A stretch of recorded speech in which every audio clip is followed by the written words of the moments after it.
human, you did what you had to do. Look, you are the light of the earth. You been a leader since birth. You know your. What's going on, y'all? I hope that when you see this, things are well with you. My name is Tramel, and I'm glad that you're tuning in. One of the ways that I believe that we can all be stronger, better, more vibrant people is to have a strong family. I have a strong family. That could be your immediate family, that could be your church family, just a community of people who look after you, who love you, who are about you, your best interests, right? And so I have that. I'm very fortunate, and because of that, I want to share whatever I can with you about how to have a good family, or what a good family or what a healthy community looks like. Not a perfect one, but a healthy community. All right. That said, I have books, I have podcasts that I listen to. I should be and could be doing more, but I try to consume as much as I can because I have a beautiful wife. I have 3 beautiful children. I have a great mom, a great dad, a great brother and sister, a bunch of uncles and nieces and nephews, and the people that I just want to, I want to be a better me for them, and even for the other people who God may put in my path. So I consume this material, I eat it up so that I can share it with people, just like I'm trying to do right now, and I hope that it blesses you. But we're going to talk about strong families right now. One of the people that I listen to quite often, his name is John Maxwell. From what I've seen and what other people have seen, this is an amazing leader. He puts out a lot of information. He has a podcast. He's written a bunch of books, and so I listened to his podcast, and I pulled some information maybe last year in 2019 from one of his podcasts, and he called it "The Portrait of a Strong Family." All right, and so I just want to pull a couple pieces from his notes, because I got, when I heard this, I was like, wow. I took it in, I grabbed it, I listened to it over and over again. He had study notes for it. I studied it, and I just tried to get it in me because I want to make sure that I'm doing what I need to do to help my family, my immediate family, be stronger.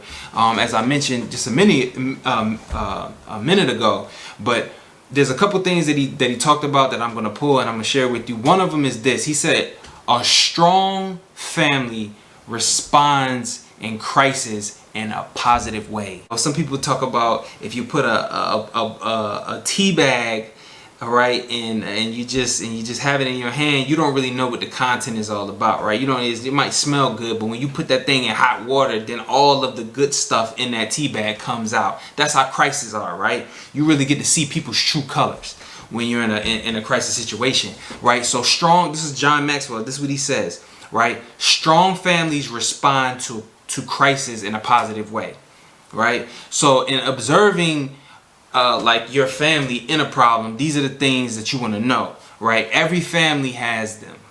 Every family has problems. This is what John Maxwell says, and you can attest to it, right? It's simple. Every family has it. Not all families respond in the same way to problems, though. He also says that the family's response to problems are going to do one of two things. It's either going to bind you all together, or it's going to break you apart.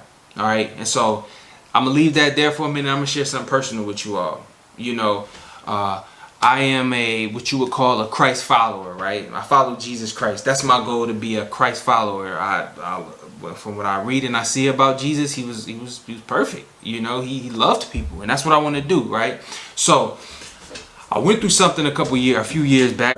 I was a part of a church or a ministry of some sort that, they were doing good things in the beginning for what I could see, and then suddenly things just started going wrong. There were episodes that were happening that you could just tell, hey, something's not right. And I separated from that ministry, that church, as you would call it, and I was out there just trying to live life by myself without having a family. I was just about to graduate from college, so I was away from my mom and my dad and my brother and my sister, and I was in a community by myself in an apartment. No church family, no immediate family. And I'm like, listen, the church, you're a bunch of hypocrites. That's how I felt at the time, all right? And so I said I was going to do this thing by myself. Man, if you could imagine, I started having all types of anxious thoughts. I'm talking about real life anxiety, hallucinating, having all these things pop up in my hearing stuff in my apartment, all types of things, because I was by myself. I'm just telling you a lesson that I learned. Some of y'all might think I'm crazy. That's okay, but somebody has been through something similar, and so I'm just gonna share with you how a strong family helped pull me out of this foolishness that I was in. You know, I was just thinking people were after me. The phone, anytime the phone would ring, I'm thinking like, oh, what's going on? Like the CIA is watching me or something. Like people were spying on me. Just crazy, right? All right. But what I want to tell you is that I connected with somebody previous to these episodes happening that had my mom's contact phone number. They had my mom's phone number, and they called my mom. Right? And I guess they had witnessed me acting a certain type of way, acting weird. Right? So this person called my mom. Make a long story short, my mom and my dad came up to where I was living 3 hours away, came, checked on me, talked to me. They encouraged me. I only had 3 more credits to graduate, but so I really wanted to stay there where I was so that I could finish. And my parents was just like, hey, look, man, you need to come home, get healed, come around some people who love you, who really love you. And this is a condensed version. I'm just letting you all know. I came home. I really didn't want to, but I came home and I let my parents love on me, my brother, my sister love on me, and I received some healing, you all. You know, and there's a couple key steps that I saw in my family that John Maxwell spoke about. All right, you know, he said principles of positive crisis actions, right? Some things that you can actually do if you're going through a situation right now, or you know somebody in your family and you're like, man, I want to be that positive light for my family member. What does that really look like? I'm saying, what did my mom and my dad, my brother and my sister and the rest of the people who came and rescued me out of that situation, what did they do? Well, John Maxwell says the first thing that you should do in a crisis situation is this: attack the problem, not the person. See, my parents, when they came and got me, they didn't say, Tremel, what are you doing out here? What's wrong with you? Are you stupid? You know, they didn't say that to me. They came and they loved me. They said, what's going on out here? You know, where's everybody out that's supposed to be your friends? Where are they at?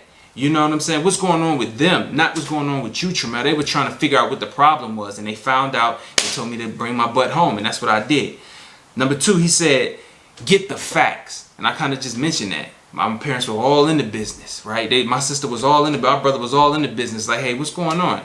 You know, what happened? How'd you get into this state of anxiety, right? They found the facts out. Number 3, John Maxwell says, list all the options. I told you, I was 3 credits away from graduating. I was the first person in my family to get a degree, to go to college. Well, not to go to college, but actually graduate from college. I was the first person. I was 3 credits away. And so they were like, hey, what are the options? What can we do to get Tremel some healing, right? But also help him to fulfill the goals and dreams that he had. They found that out, and I did graduate. I graduated, right? Thank God. All right, so number 4, he said, choose the best solution. All right, number 5, look for the positives in the problem. This is key, y'all. Listen, I'm just sharing with you, if you're in a situation right now and you have family members that are going through acting wild, acting crazy, older, younger, or you're the person going through something, try your best to find the positive in whatever situation that you're going through. All right, and the last one that I'll share with you is the most important of them all. Never withhold love. Never withhold love. All right. No matter where you're at, I'm just gonna end it right there. No matter wherever you're at, what you're going through, you know, there are a couple, like, love on the people that are around you, right? Love yourself if you can. If you're not liking yourself right now, because you know sometimes we just don't like our own selves. That's a big part of. Get around somebody who loves you, loves characteristics. They're patient, they're kind, they're gentle with you. They see the best in you. If you have that type of community somewhere that you know that you can get that type of influence on you, go there, run there, and stay there as long as you can. All right. So hey, this is just the beginning of many. All right. I feel like I was a little long-winded, but listen, thank you for tuning in. Thank you for watching. I'll see you next time. I stay motivated. She stay motivated. We stay motivated. We stay motivated.